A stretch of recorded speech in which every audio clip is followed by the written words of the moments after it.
নমস্কার। আপনারা শুনছেন শাল্টুদার গপ্প। আর শাল্টুদার গপ্পতে আজকের গল্প সুকুমার রায়ের লেখা ডিটেকটিভ। জলধরের মামা পুলিশের চাকরি করেন, আর তার পিসেমশাই লেখেন ডিটেকটিভ উপন্যাস। সেই জন্য জলধরের বিশ্বাস যে চোর ডাকাত জাল জুয়াচোর জব্দ করবার সব রকম সংকেত সে যেমন জানে, এমনটি তার মামা আর পিসেমশাই ছাড়া আর কেউ জানে না। কারো বাড়িতে চুরি টুরি হলেও জলধর সকলের আগে সেখানে গিয়ে হাজির হয়। আর কে চুরি করলো, কি চুরি হলো, সে থাকলে এমন অবস্থায় কি করত, এসব বিষয়ে খুব বিজ্ঞের মতো কথা বলতে থাকে। যোগেশবাবুর বাড়িতে যখন বাসন চুরি হলো, তখন জলধর তাদের বলল, আপনারা একটু সাবধান হতে জানেন না। আরে চুরি তো হবেই। দেখুন তো, ভাড়ার ঘরের পাশেই অন্ধকার গলি, তার উপরে জানলার গড়াদ নেই। একটু শেয়ানা লোক হলে এখান দিয়ে বাসন নিয়ে পালাতে কতক্ষণ। বাবা, আমাদের বাড়িতে কিন্তু ওসব হবার জন্য আমি রামদিনকে বলে রেখেছি, জানলার গায়ে এমনভাবে বাসনগুলো ঠেকিয়ে রাখবে যে জানলা খুলতে গেলেই বাসনপত্র সব ঝনঝন করে মাটিতে পড়বে। চোর জব্দ করতে হলে এসব কায়দা টায়দা একটু আধটু জানতে হয়, বুঝলেন? সে সময় আমরা সকলেই জলধরের বুদ্ধির খুব প্রশংসা করেছিলাম। কিন্তু পরের দিন যখন শুনলাম যে সেই রাত্রে জলধরের বাড়িতেই মস্ত চুরি হয়ে গেছে, তখন মনে হলো আগের দিন অতটা প্রশংসা করা বোধহয় আমাদের উচিত হয়নি। জলধর কিন্তু তাতে বিন্দু মাত্র দমেনি। বলল, ওই আহাম্মক রামদিনটার বোকামিতেই তো সব মাটি হয়ে গেল। যাক, আমার জিনিস চুরি করে তাকে আর হজম করতে হবে না।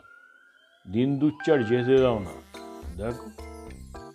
এরপর 2 মাস গেল, 4 মাস গেল, চোর কিন্তু আর ধরাই পড়ল না। চোরের উপদ্রবের কথা আমরা সবাই ভুলে গেছি। এমন সময় হঠাৎ আমাদের স্কুলে আবার চুরির হাঙ্গামা শুরু হলো। ছেলেরা অনেকেই টিফিন নিয়ে আসে, তা থেকে খাবার চুরি যেতে লাগলো। প্রথম দিন রামপদর খাবার চুরি যায়। সে বেচারি বেঞ্চির উপর খানিকটা রাবড়ি আর লুচি রেখে হাত ধুয়ে আসতে গেছে। এর মধ্যেই কে এসে লুচি টুচি বেমালুম খেয়ে গিয়েছে। তারপর ক্রমে ক্রমে আরও 2-4টি ছেলের খাবার চুরি হলো। তখন আমরা জলধরকে বললাম, কি হে ডিটেকটিভ, এই বেলা যে তোমার চোর ধরা বুদ্ধি খোলে না, তার মানেটা কি বলো দেখি। জলধর তখন আমাদের বলল, কি আমি কি আর বুদ্ধি খাটাচ্ছি না? আরে সবুর করো না, দেখো কি হয়। তখন সে খুব সাবধানে আমাদের কানে কানে কথা জানিয়ে দিল যে স্কুলের যে নতুন ছোকরা বেয়ারা এসেছে, তাকেই সে চোর বলে সন্দেহ করে। কারণ সে আসবার পর থেকে চুরি আরম্ভ হয়েছে। আমরা সবাই সেদিন থেকে তার উপর চোখ রাখতে শুরু করলাম। কিন্তু 2 দিন যেতে না যেতেই আবার চুরি। পাগলা দাশু বেচারা বাড়ি থেকে মাংসের চপ এনে টিফিন ঘরের বেঞ্চির তলায় লুকিয়ে রেখেছে। কে এসে তার আধখানা খেয়ে বাকিটুকু ধুলোয় ফেলে নষ্ট করে দিয়েছে। পাগলা তখন রাগের চোটে চিৎকার করে গাল দিয়ে স্কুল বাড়ি মাথায় করে তুলল। আমরা সবাই তাকে বললাম, আরে চুপ চুপ চুপ, অত চেঁচাস নে, তাহলে চোর ধরা পড়বে কি করে। কিন্তু পাগলা কি সে কথা শোনে? তখন জলধর তাকে বুঝিয়ে বলল, আর 2 দিন সবুর কর, এ নতুন ছোকরাকে না আমি হাতে নাতে ধরে দিচ্ছি, এ সমস্ত ওরই কারসাজি। শুনে দাশু বলল, যেমন তোমার বুদ্ধি, ওরা হলো পশ্চিমা ব্রাহ্মণ, ওরা আবার মাংস খায় নাকি? দারোয়ানকে জিজ্ঞেস করো তো, গর্ধব কোথাকার। সত্যি তো, আমাদের তো সে খেয়াল হয়নি। ছোকরা তো কতদিন রুটি পাকিয়ে খায়, ওই একদিনও তো ওকে মাংস খেতে দেখি না। দাশু পাগলা হোক আর যাই হোক, তার কথাটা কিন্তু আমাদের সবাইকে মানতেই হলো। জলধর কিন্তু অপ্রস্তুত হবার ছেলেই নয়। সে একগাল হেসে বলল, আমি ইচ্ছে করেই তোদের ভুল বুঝিয়েছিলাম। আরে চোরকে না ধরা পর্যন্ত কি কিছু বলতে আসে? কোনো পাকা ডিটেকটিভ ওরকম করে না। আমি মনে মনে যাকে চোর বলে ধরেছি সে কেবল আমিই জানি। তারপর কদিন আমরা খুব হুঁশিয়ার ছিলাম। 8-10 দিন আবার কোনো চুরি হয়নি। তখন জলধর বলল, তোমরা গোলমাল করেই তো সব মাটি করলে। চোরটা টের পেয়ে গেল যে আমি তার পেছনে লেগেছি, আর কি সে চুরি করতে সাহস পায়? তবু ভাগ্যিস তোমাদের কাছে আসল নামটা ফাঁস করিনি। কিন্তু সেই দিনই আবার শোনা গেল স্বয়ং হেডমাস্টার মশাইয়ের ঘর থেকে তাঁর টিফিন খাবার চুরি হয়ে গেছে। আমরা তখন জলধরকে বললাম, কই হে, চোর নাকি তোমার ভয়ে চুরি করতে পারছিল না, তার ভয় যে ঘুচে গেল দেখছি। তারপর 2 দিন ধরে জলধরের মুখে আর হাসি দেখা গেল না। চোরের ভাবনা ভেবে ভেবে তার পড়াশোনা এমনই গুলিয়ে গেল যে পণ্ডিত মশাইয়ের ক্লাসে সে আর একটু হলেই মার খেত আর কি। 2 দিন পর সে আমাদের সকলকে ডেকে একত্র করল আর বলল তার চোর ধরবার বন্দোবস্ত ঠিক হয়েছে। টিফিনের সময় সে একটা ঠোঙায় করে সর ভাজা লুচি আর আলুর দম রেখে আসবে। তারপর কেউ যেন সেদিকে না যায়।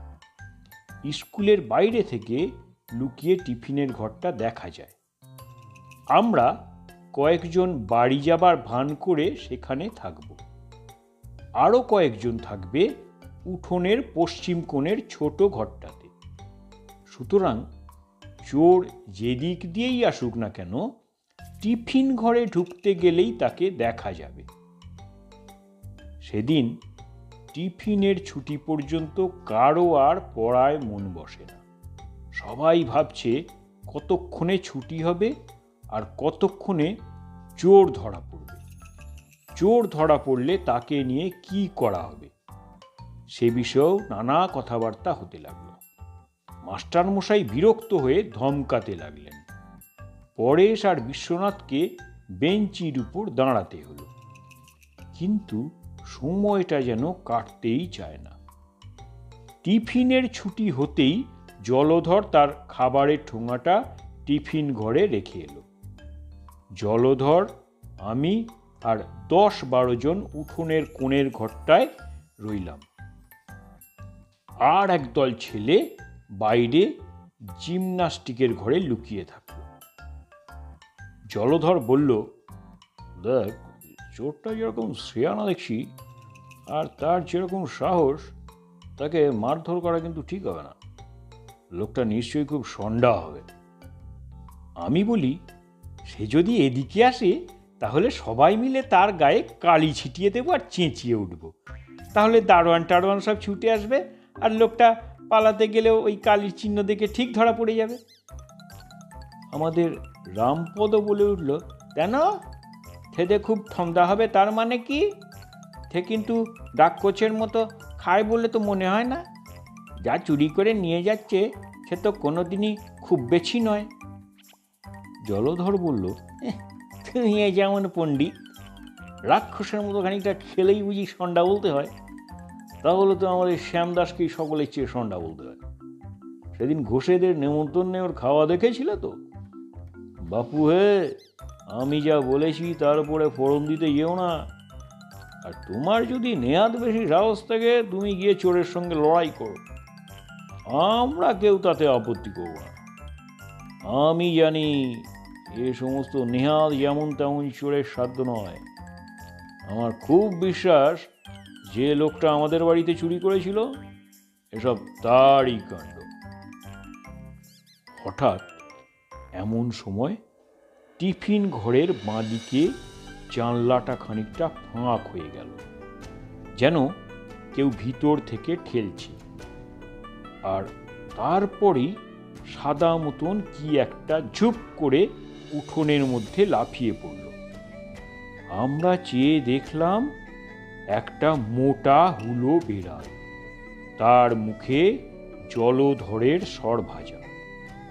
তখন যদি জলধরের মুখখানা দেখতে, সে এক বিঘত উঁচু হাঁ করে উঠোনের দিকে তাকিয়ে রইল বড় বড় চোখে। আমরা জিজ্ঞেস করলাম, কেমন হে ডিটেকটিভ, ওই সন্ডা চোরটাই তো তোমার বাড়িতে চুরি করেছিল, তাহলে এখন ওকেই পুলিশে দিই। নমস্কার, শেষ করছি আজকের গল্প। কেমন লাগলো অবশ্যই জানাবেন। যদি ভালো লাগে তাহলে অবশ্যই লাইক, শেয়ার, কমেন্টস করবেন। আর অবশ্যই আমার চ্যানেলটা সাবস্ক্রাইব করে শুনতে থাকুন বাংলা সাহিত্যের নানা স্বাদের গল্প। আমি চেষ্টা করছি আপনাদের মনোরঞ্জনের, আপনারা আমাকে সহযোগিতা করুন। সবাই সুস্থ থাকুন, ভালো থাকুন, আনন্দে থাকুন এবং নতুন বছর সবার খুব খুব খুব ভালো কাটুক। সবার মনের আশা ইচ্ছা পূর্ণ হোক, এই প্রার্থনা জানাই। শেষ করছি আজকের গল্প। শুনতে থাকুন, পাশে থাকুন আমার শাল্টুদার গপ্প।